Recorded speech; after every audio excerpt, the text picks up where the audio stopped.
Estamos de volta, vamos continuar conversando sobre a reforma trabalhista e agora eu vou falar para vocês de coisa nova, de inovação total da Lei 13.467 na CLT.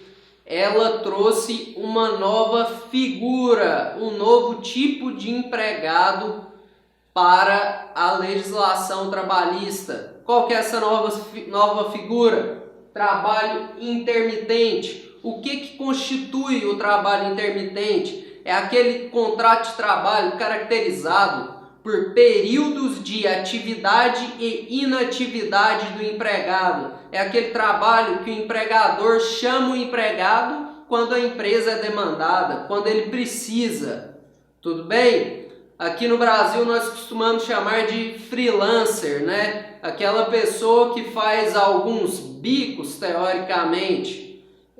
Não era regulamentado esse tipo de trabalho até então no Brasil, mas ele já existia no mundo como um todo. E agora eu vou falar para vocês um pouco sobre esse panorama do trabalho intermitente no mundo, para que nós depois falemos um pouco sobre a legislação brasileira, sobre como vai ser a partir do dia 11 de novembro, tudo bem? Vamos lá, no Brasil, novidade. No mundo, nos Estados Unidos, sem proteção foi o termo que eu utilizei. Lá nos Estados Unidos é à mercê do empregador. O empregado ele vai quando é demandado, mas não existe nenhum tipo de trava. Só que se trata de um sistema jurídico um pouco diferente do nosso. Países mais próximos, eu vou falar um pouco mais. País da Europa, Inglaterra, 0 hora. Sistema jurídico parecido. Nenhuma garantia com relação a horas de trabalho para o empregado. Itália e Bélgica tem o limite de horas, máximo de horas que esse empregado vai poder trabalhar. Existem algumas outras implicações que eu vou falar com relação à nossa legislação, ao valor da hora, tudo bem? Irlanda, mínimo de horas garantido. Mínimo de horas e mínimo de remuneração. Ele tem direito a compensação de 15 horas, ou seja, ele não foi chamado para trabalhar naquele mês, ele vai receber 15 horas, ou 25% do contrato de trabalho de pessoas que exercem a mesma função. Tudo bem? Ponto importantíssimo. A Organização Internacional do Trabalho recomenda a proteção ao trabalhador que é contratado para o trabalho intermitente. Recomenda que ele seja garantido de alguma maneira, certo? Isso aconteceu no Brasil? A meu ver, sim, e existem pontos de discussão também, mas ele foi garantido até certo ponto. Eu vou falar para vocês mais adiante. Luiz Marcelo Góes, professor de Direito do Trabalho da Fundação Getúlio Vargas, falou que é a regulamentação do trabalho do freelancer. Ele não vai saber quanto ele vai trabalhar no mês, não vai ter essa garantia mínima, no entanto, vai poder ter 2 ou mais empregos. Eu vejo uma flexibilização no cotidiano do empregado, em que ele pode ou não aceitar propostas, e pode trabalhar para pessoas diferentes. Demanda uma gestão do próprio empregado isso. Tá certo, pessoal? Agora, no próximo quadro, eu vou falar para vocês sobre a legislação, sobre quais são os pontos importantes que a reforma trabalhista trouxe quando se trata de trabalho intermitente. Vamos lá! Continuando, quadro novo. A reforma trabalhista inseriu na CLT o artigo 452A e discriminou o trabalho intermitente e a regulamentação dessa modalidade de contrato no Brasil. Vamos lá, artigo 452A, no começo, fala o seguinte: tem que ser contrato por escrito. Lembra aquela observação do valor da hora que eu falei que ia fazer? Valor da hora não pode ser inferior à hora do salário mínimo, e se tiver pessoas que trabalham no mesmo estabelecimento e na mesma função, o valor por hora tem que ser idêntico, tá bom, pessoal? isso equipara o trabalhador na modalidade de trabalho intermitente aos outros que têm o contrato de trabalho por tempo indeterminado. Gera isso, a igualdade dos funcionários, gera uma melhoria na cultura empresarial e desestimula a precarização dos trabalhadores daquela função, desestimula que os empregados passem a contratar somente na modalidade de trabalho intermitente. Por isso a definição do valor por hora. Continuando, parágrafo 1º diz o seguinte: o empregador tem que comunicar com 3 dias de antecedência o empregado. E mais, comunicação eficaz, tá certo? 3 dias corridos antes do início da jornada. E com relação ao empregado, parágrafo 2º, tem 1 dia útil para oferecer a resposta. O empregado não respondeu, permaneceu em silêncio, é considerado a recusa à proposta.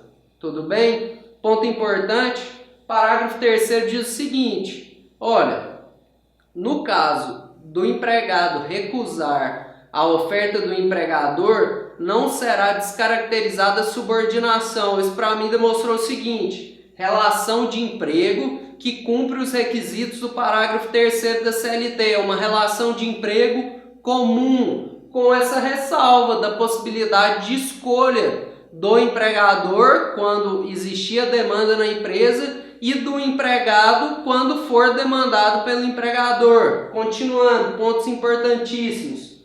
Olha, empregador fez a proposta 3 dias antes, comunicação eficaz, empregado aceitou no prazo de 1 dia útil, mas não compareceu, ou o empregador, após a aceita a proposta, não necessitou do serviço do empregado.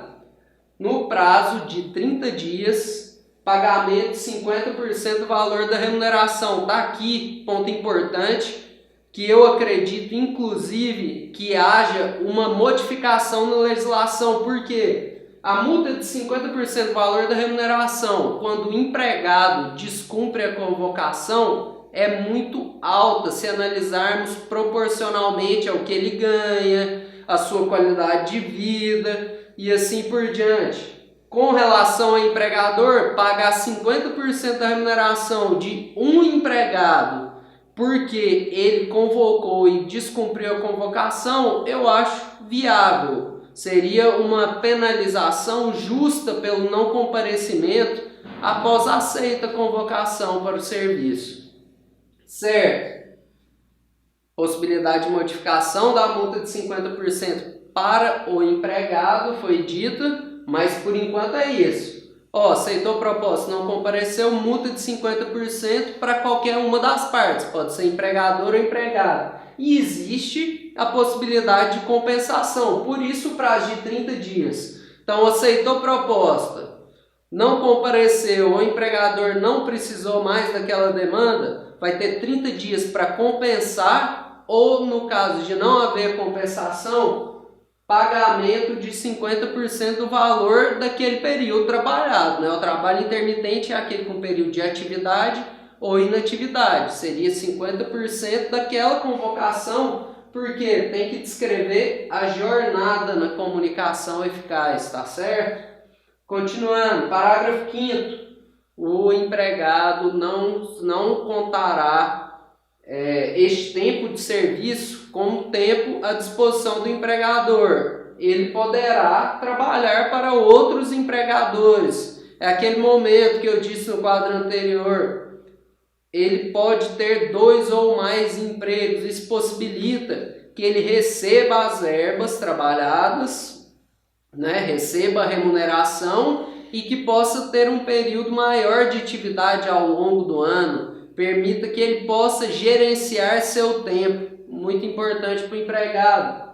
Parágrafo 6º, relevante, é parte daquela garantia que eu disse que a OIT recomenda, que a Organização Internacional do Trabalho recomenda. O que o parágrafo 6 fala? Ele fala, terminou a prestação de serviço daquela jornada definida na comunicação, na convocação, tem que haver o pagamento imediato da remuneração, férias proporcionais, 13º salário proporcional, descanso semanal remunerado e adicionais legais, adicional de periculosidade, insalubridade, etc. Quer dizer o seguinte, o empregador na modalidade de trabalho na modalidade de trabalho intermitente, ele vai ter os mesmos direitos do trabalhador contratado por tempo indeterminado. Ele vai ter o 13º, férias, só que pelo período que ele trabalhou. A meu ver, imposição legal justa e que garante os direitos do empregado, já que é uma regulamentação de uma modalidade de trabalho que já existia. A gente trouxe essa modalidade para a formalidade. Muito bom, a meu ver.